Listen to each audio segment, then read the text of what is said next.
नमस्कार, मैं श्वेता सिंह आपका स्वागत करती हूँ। रात के 8 बज रहे हैं। वक्त है बड़ी खबरों से आपको खबरदार करने का। हिंदू मुसलमान पर पहले राजनीति होती रही, फिर शंकराचार्य बनाम सरकार पर राजनीति आई, अब अगड़ा बनाम पिछड़े की लड़ाई उत्तर प्रदेश समेत देश के कई राज्यों तक होने लगी है। इसीलिए आज सबसे पहले आपको खबरदार होना है कि क्या यूजीसी के जिन नियम को लेकर कहीं खून से खत लिखा जा रहा है, कहीं विरोध में बीजेपी नेता ही पद छोड़ दे रहे हैं, क्या वो नियम बदले नहीं जाएंगे? आपको हम उत्तर प्रदेश के मुख्यमंत्री के समर्थन और विरोध में होती अफसरों की इस्तीफा सियासत से भी खबरदार करेंगे। ट्रंप से निपटने की भारतीय कला आज दुनिया भर को कैसे प्रधानमंत्री ने सिखाई दिखाई, ये बताएंगे। और ऑपरेशन सिंदूर को लेकर पाकिस्तान के प्रोपेगेंडा का ढोल कैसे फट गया, इस सच्चाई से खबरदार करेंगे। जब उत्तर प्रदेश की राजनीति में हलचल मचाने वाली खबर से खबरदार करते हैं, सीधे सवाल से इसे समझिए।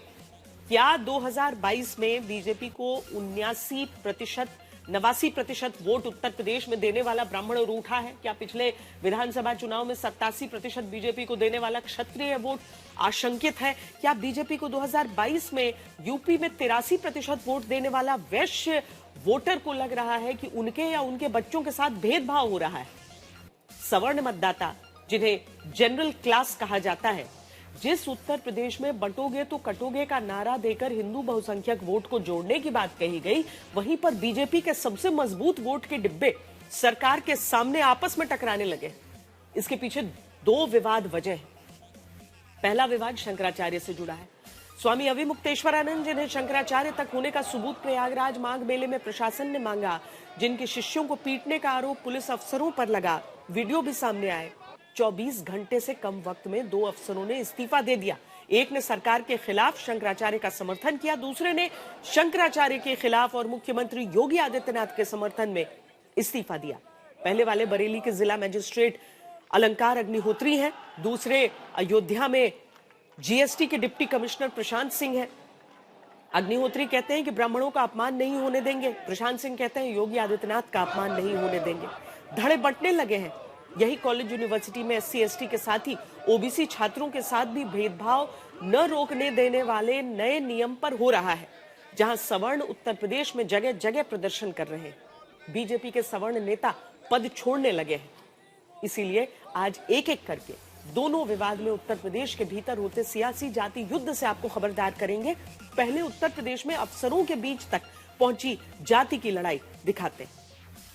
जब आपके ऊपर संकट आएगा, ये कोई आपके सामने नहीं खड़ा होगा, कोई भी आपके साथ खड़ा नहीं होगा। इस देश का इतिहास गवाह है, जब भी जाति के नाम पर, क्षेत्र के नाम पर, भाषा के नाम पर बंटे हैं, तो निर्ममता से कटे भी हैं।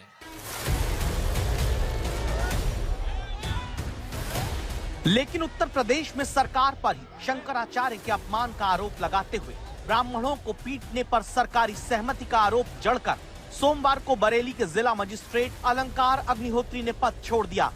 शंकराचार्य जी, श्री अविमुक्तेश्वरानंद जी महाराज के जो बटुक जो ब्राह्मण थे, उनके शिष्य जो ब्राह्मण थे, उनके जो चोटी पकड़ के उनको लात घूसा मार के उनको आप पीट रहे हैं।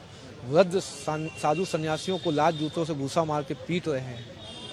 इस तरीके से आप सोचिए, पूरी सनातनी संस्कृति जो है, जिसके चोटी शिखा जो हमारा एक सम्मान है, उसका अपमान किया गया और शासन बिल्कुल चुप बैठा हुआ, क्योंकि शासन द्वारा उसका मूक समर्थन। अगर उनको जोड़ने की बात की जा रही है कि वे बंटो मत, अच्छे के बारे में सोचो, विकास के बारे में सोचो, विरासत के बारे में सोचो।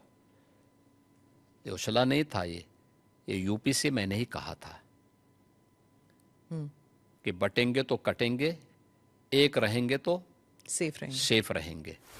लेकिन अब उत्तर प्रदेश में ही शंकराचार्य के विरोध और मुख्यमंत्री योगी आदित्यनाथ के समर्थन में अयोध्या में जीएसटी के डिप्टी कमिश्नर प्रशांत सिंह इस्तीफा देते हैं, पद छोड़ देते हैं। मैंने इस्तीफा दे दिया है। हाँ, मुझे बर्दाश्त नहीं हुआ, मुझे बर्दाश्त नहीं हुआ।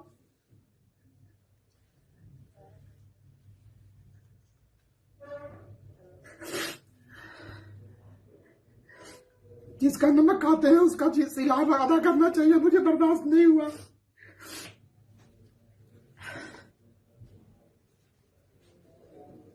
सॉरी, पत्नी से बात कर रहा था मैं। मेरी 2 बेटियां हैं, 2 रात से मैं सोया नहीं था और बहुत पीड़ा में था मैं। जनता ये जानना चाहती है कि शंकराचार्य के समर्थन में अलंकार अग्निहोत्री और मुख्यमंत्री योगी आदित्यनाथ के समर्थन में प्रशांत सिंह के इस्तीफे के पीछे सियासत का पटकथा लेखक कौन है? आप कहेंगे ऐसा क्यों? इसीलिए पहले अयोध्या में मंगलवार दोपहर अचानक हाथ में इस्तीफा लेकर खड़े हुए जीएसटी के डिप्टी कमिश्नर प्रशांत सिंह को सुनिए। मैंने इस्तीफा दिया है। विगत 2 दिनों से मैं बहुत मर्माहत था और मुक्तेश्वरानंद जो शंकराचार्य जी हैं, उन्होंने हमारे प्रदेश के मुखिया योगी आदित्यनाथ जी के खिलाफ अभद्र टिप्पणी की थी। चूंकि मैं प्रदेश सरकार के कर्मचारी नियमावली में बंधा हुआ हूं, मैं 2 दिन से परेशान था कि आखिर इसका विरोध कैसे किया जाए।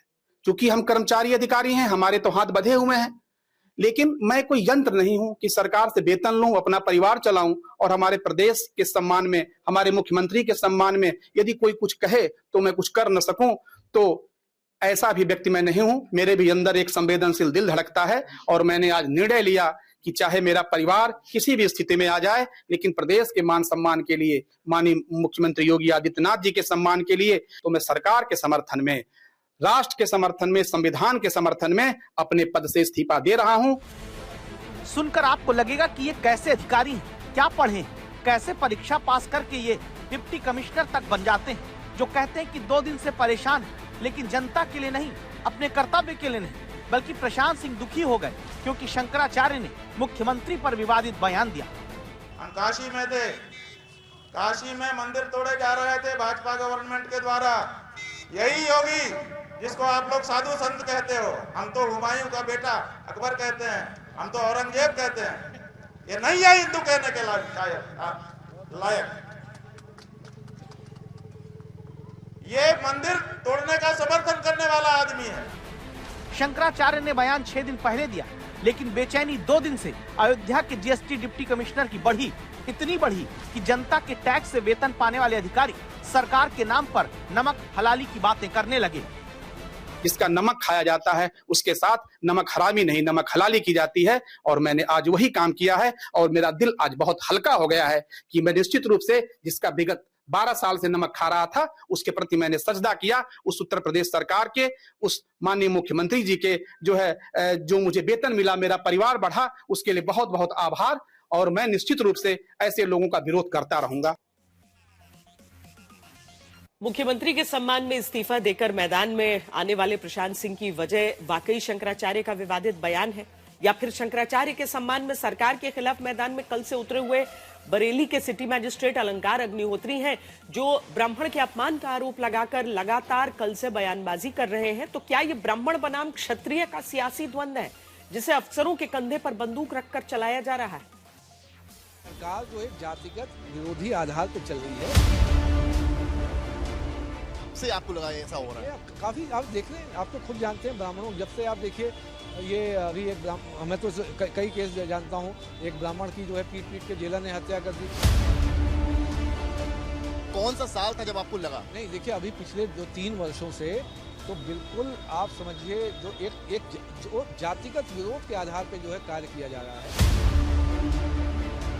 आप सियासत में जाना चाहते हैं, आप इस तरह आपने इस्तीफा दे दिया और इस तरह की चीजें इसलिए कर रहे हैं? कह रहा हूँ, ये कहना चाहते हैं तो जो मैं बात कर रहा हूँ मैं ये भी कहना चालू कर दें। सियासत तो वो कर रहे हैं, मुझे कहने की जरूरत क्यों पड़ रही है? फोन डीएम साहब जो है अगर बात कर रहे थे, बात करना भूल गए, उसमें जो उधर से व्यक्ति था कहते हैं पंडित पागल हो गया, पंडित पागल हो गया है, ये हमारे लिए बोला जा रहा था। अब आप देख लीजिए, लखनऊ से जो कॉल आया था, पूछिए इस समय ये किससे डीएम साहब जो है वार्ता कर रहे हैं। समझना कठिन नहीं, यूजीसी के नए नियम से लेकर ब्राह्मणों के अपमान तक का आरोप लगाकर जिला मजिस्ट्रेट की कुर्सी छोड़ने वाले बरेली में अलंकार अग्निहोत्री की राजनीतिक मंशा है। तो पार्टी बनाने के उसमें है कि आने वाले वक्त में आप आगे की जो रणनीति है हम जल्द ही आपको उसमें अवगत कराएंगे। पत्र में आपने लिखा है आखिरी में कि एक नई राजनीतिक भूमिका की तलाश देखी जा रही है सवर्ण वर्ग के पॉइंट से, जिससे साफ इशारा होता है कि आपको रणनीति जल्दी ही स्पष्ट की जाएगी। सियासी रणनीति आगे बताने की बात करने वाले अलंकार अग्निहोत्री तब भी नहीं मानते जब उन्हें मनाने के लिए एडीएम सौरभ दुबे पहुंचते हैं। आपकी बात सुनने को तैयार है। हम लोग एक ही सेवा के हैं, हम लोग साथ साथ रहे हैं, हम लोगों ने साथ साथ सर्विस के हैं, हम लोग एक ही सेवा के हैं। अब हम आपका ही चाहते हैं, हम लोग ये नहीं चाहते कोई भी जो है आपका दुरुपयोग कर ले। क्या मैं चुप हो जाऊं? मैं वहाँ क्या अधिकारियों के स्वतंत्रता मिल गई है कि चोटी घसीट के मारेंगे? स्थानीय प्रशासन इतना ये मतलब ब्राह्मणों का इतना अपमान करेंगे? शंकराचार्य के अपमान से लेकर यूजीसी के नए नियम के विरोध तक पर 5 पन्ने की चिट्ठी लिखकर सिटी मजिस्ट्रेट कह चुके हैं कि यूजीसी के नए रेगुलेशन से देश के हर कॉलेज यूनिवर्सिटी में सामान्य वर्ग के बच्चों का पिसना तय है। यूजीसी का जो रेगुलेशन है 2026 का जो 13 जनवरी को जो गजट रिलीज हुआ है, उसमें सामान्य वर्ग के अभ्यर्थी जो या विद्यार्थी जो यूनिवर्सिटी में पढ़ेंगे उनको स्वघोषित अपराधी मान लिया गया। सामान्य वर्ग का जो अभ्यर्थी है, विद्यार्थी अपराधी है। आपका बेटा बेटी अगर पढ़ने में होशियार होगा, कोई भी उस पे ईर्ष्यावश ऐसा आरोप लगा सकता है कि भेदभाव कर रहा है, उसका पूरा करियर खराब कर सकता है। आपकी बेटी पर किसी की बुरी नजर है, उस पर कोई भी आरोप लगा सकता है और बेटी का शारीरिक एवं मानसिक शोषण कर सकता है। सिटी मजिस्ट्रेट के यूजीसी नियम को काला कानून बताकर इस्तीफा देते ही समर्थन में ब्राह्मण सभा से जुड़े लोग आ गए। यूजीसी हटाओ, ये बर्दाश्त नहीं होगा। मंगल पांडे कल भी इसी धरती में पैदा हुए थे, चंद्रशेखर यहीं पैदा हुए थे। अगर इनको क्रांति चाहिए तो क्रांति मिलेगी, अगर इनको खून चाहिए तो खून मिलेगा। अगर बात समझ में आती है तो जल्दी से इस कानून को वापस ले लें, वरना स्थितियां इनके बस के बाहर हो जाएंगी। हालत ये कि उत्तर प्रदेश के सरकारी दफ्तर में जाति युद्ध चलने लगा। बरेली के डीएम दफ्तर के भीतर यूजीसी नियम वापस लो और सनातन का अपमान नहीं सहेंगे की नारेबाजी अलंकार अग्निहोत्री के नेतृत्व में की जाने लगी। ये एक कक्ष है, सामने इधर की तरफ जाएंगे तो डीएम साहब यहाँ बैठते हैं और ठीक वहीं से महज 4 कदम की दूरी पर 1, 2, 3, 4 सामने इस तरह के यूजीसी रोल बैक को लेकर नारे लगना एक सिटी मजिस्ट्रेट के द्वारा, यानी कि आसान भाषा में अगर समझें, आसान भाषा में अगर मैं आपको समझाऊं तो एक सरकारी अधिकारी के द्वारा एक दूसरे सरकारी अधिकारी के दफ्तर में इस तरीके के नारे लगना फिलहाल प्रदेश के इतिहास में आम बात तो नहीं है।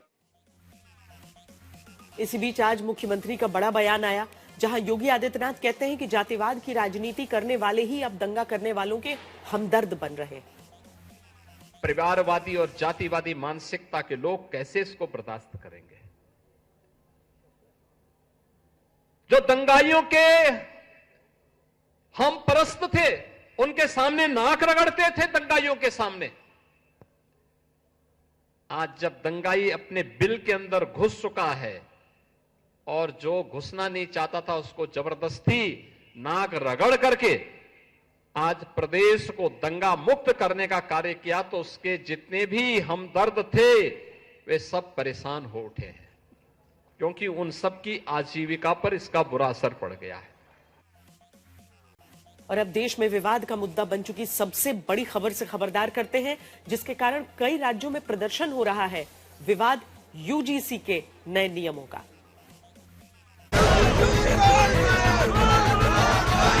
अगर समानता नहीं है तो समानता क्या इस प्रकार लाएंगे कि जो जनरल कैटेगरी से आप उनका गला ही घोंट दीजिए? यह एक खाई खोदने जैसा है विश्वविद्यालय के छात्रावासों में या विश्वविद्यालयों में। कहाँ समानता है? जन्मजात किसी को अपराधी मान लेना।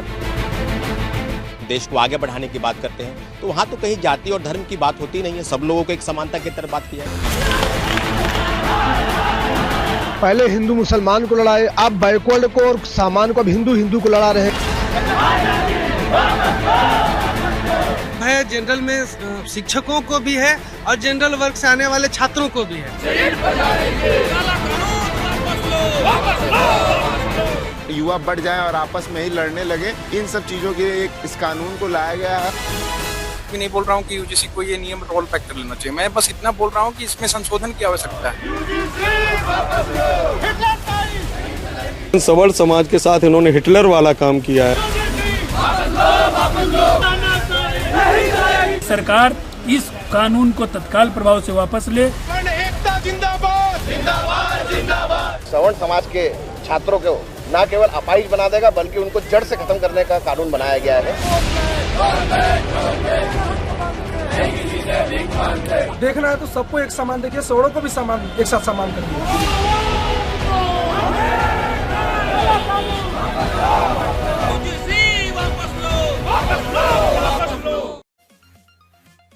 एक हफ्ता होने को आ रहा है, देश के हर कॉलेज यूनिवर्सिटी में SC, ST, OBC के खिलाफ भेदभाव को रोकने के लिए बनाए गए UGC के नए नियम के खिलाफ प्रदर्शन बढ़ चुका है। नए UGC नियम पर आज पहली बार शिक्षा मंत्री धर्मेंद्र प्रधान बोले हैं। कहा है कि किसी के साथ गलत नहीं होगा, भेदभाव नहीं होने देंगे। किसी को उत्पीड़न होने नहीं दिया जाए, कोई भेदभाव नहीं होगा, कोई डिस्क्रिमिनेशन के नाम पे किसी को भी मिसयूज करने का अधिकार नहीं रहेगा। इसमें UGC हो, भारत सरकार हो या राज्य सरकार हो, इसकी दायित्व रहेगी। मैं आश्वस्त करता हूँ, उसको जो व्यवस्था हुई है भारत की, कुछ भी व्यवस्था हो, संविधान की परिधि के अंदर होगा। और ये जो विषय आई है ये तो सुप्रीम कोर्ट की निगरानी में व्यवस्था है। इसमें आश्वस्त मैं फील करना चाहता हूँ, कोई भी किसी के ऊपर भी अत्याचार या किसी को भी भेदभाव नहीं किया जाएगा। इस बीच सरकार के सूत्र कह रहे हैं कि संसदीय समिति की सिफारिशों को UGC के नए नियमों में जगह दी गई है। सरकारी सूत्र का कहना है कि संसदीय समिति ने स्पष्ट रूप से सिफारिश की थी कि जाति आधारित उत्पीड़न की परिभाषा में OBC छात्रों और दूसरे हितधारकों के उत्पीड़न को शामिल किया जाए। समिति ने इसे संविधान के अनुच्छेद 15(4) और 15(5) के अनुरूप बताया था। अब सवाल तो यह है कि जिस नए नियम को संसदीय समिति की सिफारिश सरकार के सूत्र कह रहे हैं, क्या ये बात वो जनता तक पहुंचा पाएंगे? जो भी नेता है, जो नेता नहीं बोलेगा स्वर्ण समाज को UGC के कानून के ऊपर, उसका विरोध होगा। सहारनपुर में ट्रैक्टर से लेकर पैदल तक चलकर सैकड़ों लोग निकलते हैं। DM दफ्तर तक UGC के नए नियम के खिलाफ प्रदर्शन करते हैं। हिंदुस्तान के अंदर जब जब क्षत्रिय ने स्वर्ण समाज ने करवट बदली है, हिंदुस्तान की सत्ता डोली है। हम वापस लेके रहेंगे, दिल्ली कूच करेंगे। अगर प्राणों की आहुति देनी पड़ गई तो दिल्ली जाके प्राणों की आहुति नहीं हटेंगे नहीं। कानपुर में सनातन मठ मंदिर रक्षा समिति के सदस्य डोनेशन के लिए नहीं, खून से खत लिखने के लिए ब्लड निकलवाते हैं। मैं इसलिए निकलवा रहा हूँ, मैं कोई बीमार नहीं हूँ, मैं मानसिक रूप से पूर्णतः स्वस्थ हूँ। और मैं बताना चाहता हूँ, ब्लड मैं इसलिए निकलवा रहा हूँ कि UGC के विरोध में मैं आज अपने ब्लड से माननीय नरेंद्र मोदी जी को पत्र लिखूंगा कि इसको वापस लिया जाए। ये गलत है। मुख्यमंत्री के जिले गोरखपुर में छात्र बीजेपी सरकार के खिलाफ नारेबाजी करते हैं। सरकार मुर्दाबाद, मुर्दाबाद, मुर्दाबाद, सरकार मुर्दाबाद, मुर्दाबाद। जिस संभल को 2027 की सबसे बड़ी प्रयोगशाला बीजेपी बना रही है, वहां भी सवर्ण समाज के लोग बाइक स्कूटर रैली निकालकर UGC नियम का विरोध करते हैं।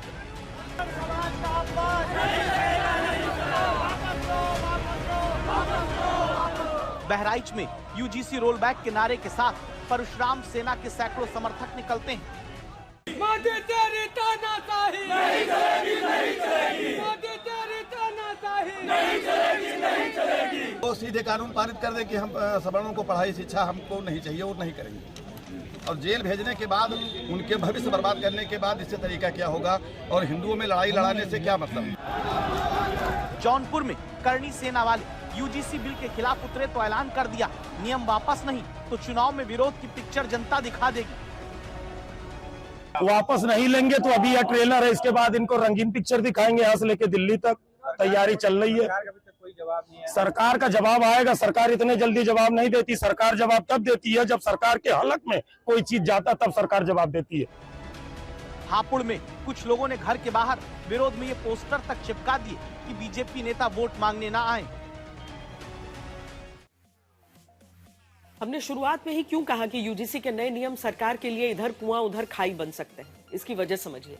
केवल यूपी की बात करें तो सवर्ण वोट का 80%, फिर चाहे ब्राह्मण हो, क्षत्रिय हो, वैश्य हो, वो बीजेपी को वोट देते हैं। वहीं OBC वोट का 60% से ज्यादा हिस्सा पिछले विधानसभा चुनाव में बीजेपी पाई। अब नियम पर अडिग रहे तो सवर्ण नाराज, नियम पर कदम खींचे तो OBC नाराज। इस बिल में क्या आप लोगों को लग रहा है कि ऐसी गलती है जो आपके खिलाफ है? ये जो यूजीसी की नई गाइडलाइन आई है, ये ईस्ट इंडिया कंपनी से संबंधित मैकाले की शिक्षा नीति को जाहिर करती है। क्या है उसमें? सीधे तौर पे आप देखेंगे कि इसमें विश्वविद्यालय के छात्र को 2 धाराओं में बांट दिया गया है, एक सवर्ण एक एंटी सवर्ण। जब एक मेस में खाना खाते हैं, हमको नहीं पता होता है कि एक दिन पहले इस थाली से किसने खाना खाया था। हॉस्टल से निकलते हैं तो कपड़े तक शेयर कर लेते हैं। एक बात ये, यहाँ पे ऐसी कोई आवश्यकता नहीं। दूसरा, जो सरकार का यहाँ पे मंतव्य है वो कोई ओबीसी एसटी या किसी के हित में नहीं है, ये केवल और केवल छात्र विरोधी है। स्वर्ण जो छात्र हैं उनका कहना है कि रिप्रेजेंटेशन की कमी, क्या रिप्रेजेंटेशन है ही नहीं। मैं इस बात पे भी नहीं बोल रहा हूँ कि यूजीसी को ये नियम रोल बैक कर लेना चाहिए। मैं बस इतना बोल रहा हूँ कि इसमें संशोधन की आवश्यकता है। किसी भी प्रकार का कोई भी व्यक्ति को आप जो है बिना अकाउंटेबिलिटी तय किए उसको अगर दोषी आप करार दे देंगे। मान लीजिए मैं ही हूँ, मेरे पे अगर किसी ने केस कर दिया, मैं अगर दोषी नहीं हूँ और मुझे सजा मिली, तो ये तो मेरा जो यूनिवर्सल प्रिंसिपल ऑफ जस्टिस है उसका बिल्कुल खनन है। न्यू गाइडलाइंस आए हैं, ये बहुत ही सराहनीय है और ये स्वागत योग्य है। जो माननीय हमारे प्रधानमंत्री के द्वारा इस निर्णय को लिया गया है, उस कैंपस को एक समावेशी और समानता के अधिकार को एहसास कराने के लिए, बस कागजी दिखावे के लिए नहीं बल्कि ग्राउंड लेवल पर रियलिटी को रूबरू कराने के लिए लिया गया। यूजीसी ने जो नियम लागू किए 13 जनवरी को, उस नियम का आखिर विरोध आप लोग क्यों कर रहे हैं? क्योंकि हाथ में तो आपने प्ले कार्ड ले रखा है। आप समानता की बात करते हैं, हम लोग पढ़े लिखे लोग हैं, एक समाज बनाने की बात करते हैं, देश को आगे बढ़ाने की बात करते हैं, तो वहाँ तो कहीं जाति और धर्म की बात होती नहीं है। सब लोगों को एक समानता की तरफ बात की है। क्यों आशंका है कि सवर्णों के साथ या सवर्ण स्टूडेंट जनरल स्टूडेंट के साथ भेदभाव होगा? पहले ये हो चुका है, SC/ST एक्ट के टाइम पे ये हो चुका है और ना ही इसमें कोई पेनल्टी का प्रावधान है या कुछ भी फेक, मतलब जो आप चार्जेस लगाते हैं, ये पहले हो चुका है बहुत, तो उस वजह से एक डर का माहौल है। इक्विटी स्क्वाड बनना है, किसी बात का भय है उसको लेकर? भाई नहीं, मैं इसका समर्थन करता हूँ, पुरजोर समर्थन करता हूँ। उस एक्ट के तहत में बहुत सारा ऐसा कंफ्यूजन है कि क्या एक्ट में प्रावधान है, कैसे एक्ट में अरेस्टिंग है, किस प्रकार से आपको पनिशमेंट मिलेगा। तो इस कंफ्यूजन को दूर करने के लिए, और ये जो जातीय व्यवस्था है, पहले तो समरसता था, अब समरसता का भाव टूटता हुआ नजर आ रहा है। अब देखिए, जैसे जनरल के शिक्षक यदि कोई हैं और ओबीसी SC वर्ग का यदि कोई बच्चा उनको समझा रहे हैं, उसको कुछ चीजों को बता रहे हैं, या वो क्लास नहीं आ रहा है उसको लेकर के यदि उसको कुछ बोल रहे हैं, तो भी वो बच्चा उठ करके केस करेगा तो टीचर की नौकरी पे खतरा पड़ सकता है। अब बात उस खबर की जिस पर सारी दुनिया की नजर है। भारत और यूरोपीय यूनियन के बीच 18 साल बाद फ्री ट्रेड एग्रीमेंट हो गया। यह समझौता भले ही अगले साल लागू होगा, लेकिन इसका असर देखने को मिल रहा है। यूरोपीय यूनियन इसे मदर ऑफ ऑल डील्स बता रही है, जिससे डोनाल्ड ट्रंप को सीधा संदेश गया है। डोनाल्ड ट्रंप ने भारत को फ्लावर समझा। उन्हें लगा कि जिस तरह से यूरोप, जापान, दक्षिण कोरिया उनके सामने झुके, भारत भी ऐसा करेगा। ट्रेड डील के बाद ट्रंप ने जिस तरह से दक्षिण कोरिया पर टैरिफ बढ़ाया, उसने भारत को ही सही साबित कर दिया। भारत 50% टैरिफ के बावजूद नहीं झुका और EU के साथ ऐतिहासिक डील करके उसने अमेरिकी बाजारों का विकल्प ढूंढ लिया। दुनिया को सिखा दिया कि ट्रंप की दादागिरी का बिना कुछ कहे भी करारा जवाब दिया जा सकता है। 5 सितंबर 2025 जब ट्रेड डील पर ट्रंप के मंत्री ने सारी हदें पार करते हुए कहा, भारत माफी मांगता हुआ अमेरिका के पास आएगा। डोनाल्ड ट्रंप को लगा कि $30 ट्रिलियन की उनकी इकॉनमी है, वो जो चाहे कर सकते हैं। 50% टैरिफ लगने से पहले तक भारत अमेरिका को 5.4 लाख करोड़ रुपए का निर्यात करता था। इसलिए ट्रंप को लगता था कि भारत को उसकी शर्तों पर झुकना होगा, बिल्कुल वैसे ही जैसे उसने अपनी शर्तों के आगे Britain, Canada, European union, Japan और दक्षिण कोरिया को झुकाया। लेकिन नरेंद्र मोदी ने न सिर्फ अमेरिकी दादागिरी के आगे झुकने से इनकार कर दिया, बल्कि दुनिया को दिखा दिया कि डोनाल्ड ट्रंप से कैसे निपटना है। आज विश्व में व्यापार, टेक्नोलॉजी और क्रिटिकल मिनरल्स को वेपनाइज किया जा रहा है। हमें साथ मिलकर अपनी निर्भरताओं को डी रिस्क करने की आवश्यकता है। आइए हम अपनी अपनी क्षमताएं जोड़ें और पूरी दुनिया के लिए ग्रोथ का डबल इंजन बने। कारोबार को अमेरिका हथियार बना रहा है। डोनाल्ड ट्रंप दक्षिण कोरिया जैसे देशों पर ट्रेड डील के बावजूद इसलिए टैरिफ बढ़ा रहे हैं क्योंकि ट्रंप के हिसाब से उनके देश की संसद ने डील को मंजूरी नहीं दी। वहीं दुर्लभ खनिजों को चीन हथियार के तौर पर इस्तेमाल कर रहा है। अमेरिका और चीन दोनों ही महाशक्तियां यूरोप की परेशानी का सबब बनी हुई है। इसलिए यूरोप को भारत सबसे भरोसेमंद सहयोगी नजर आ रहा है।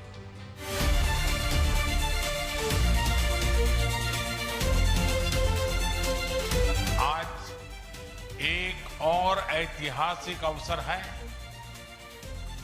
जब विश्व की दो सबसे बड़ी लोकतांत्रिक शक्तियां अपने संबंधों में एक निर्णायक अध्याय जोड़ रही है। भारत की यूरोपियन यूनियन के साथ हुई ट्रेड डील कितनी बड़ी है, अंदाजा लगाया जा सकता है कि इससे दुनिया के कुल व्यापार का 1/3 हिस्सा आ जाएगा, यानी ग्लोबल जीडीपी का कुल 25%। सबसे खास बात यह कि दुनिया की दूसरी और चौथी बड़ी अर्थव्यवस्था अब एक साथ मिलकर आगे बढ़ेंगे। इतना ही नहीं, भारत को निर्यात में $75 बिलियन की पहुंच में भी वरीयता मिल जाएगी। सबसे अहम बात, भारतीय निर्यात के 9,425 सामान पर टैरिफ को पूरी तरह खत्म कर दिया गया। सीधी बात यह कि जो $30 ट्रिलियन के अमेरिकी बाजार को डोनाल्ड ट्रंप ने 50% टैरिफ लगाकर भारत से छीनने की कोशिश की, उसकी भरपाई भारत ने यूरोपीय यूनियन के $22 ट्रिलियन के बाजार को साध कर करने की कोशिश की है।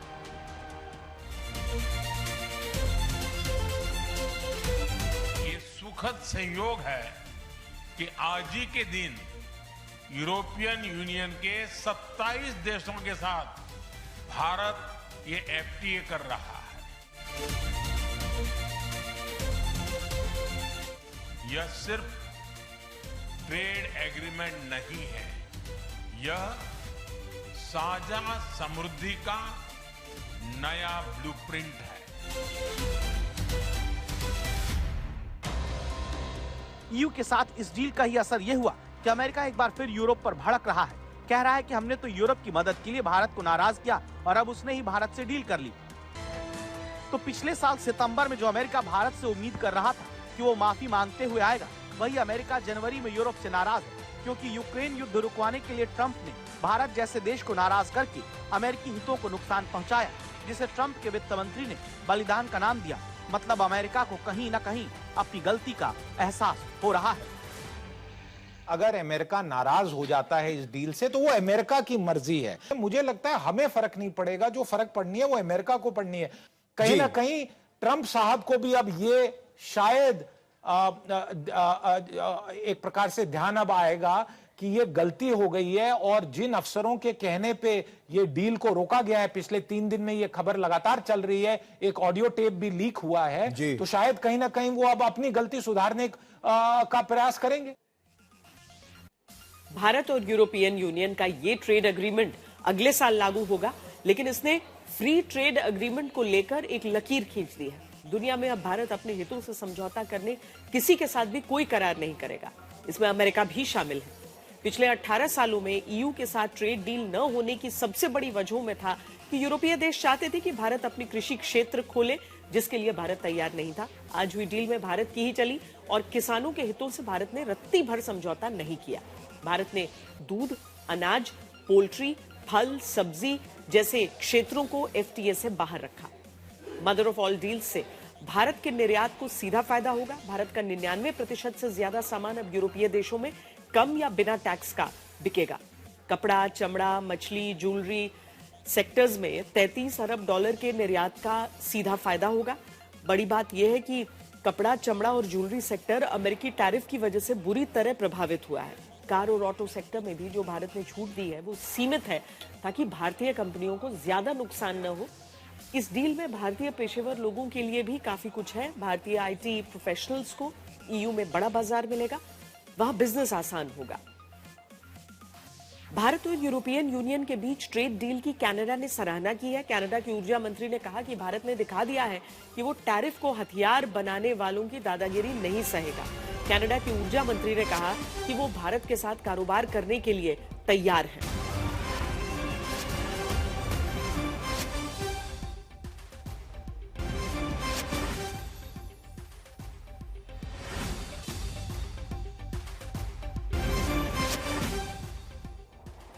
अब बात भारत श्रीलंका में होने वाले T20 वर्ल्ड कप की, जो 7 फरवरी से 8 मार्च के बीच खेला जाएगा।